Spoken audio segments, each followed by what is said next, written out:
Hello po mga kaswiti! Ayan ang ganap kahapon sa aking trabaho. Pag wala pang customer, magpapak muna kami ng prawn crackers.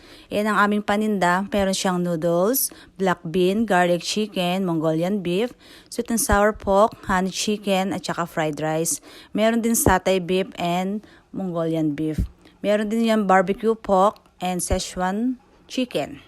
Yan, may customer na ako dyan mga kaswiti, kaya nahinto ako sa aking pagre-repack ng aking prawn crackers. So pag walang customer, binabalikan ko lang ang prawn crackers habang hindi natatapos, hanggang di nauubos.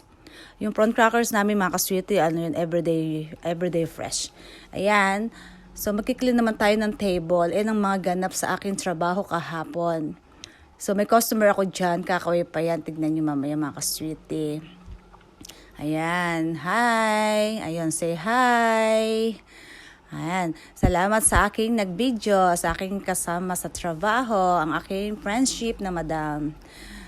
Ayan, ang aming ginagawa pagkatapos kumain ng aming mga customer, syempre, kukunin namin at syempre ilalagay namin sa kitchen. Ayan, dalawa na kami dyan ngayon kasi lunchtime na.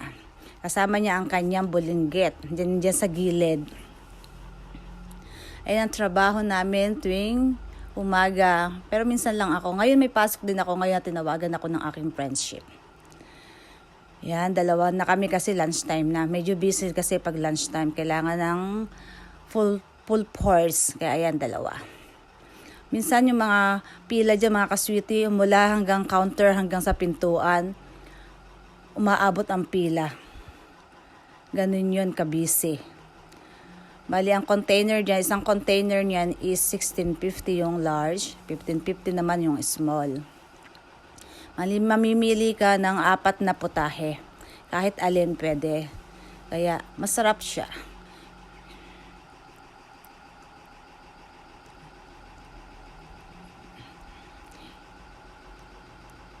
Ayan, syempre, pag wala ng customer, sasayaw-sayaw na tayo ng ganyan mga kaswiti. O, diba?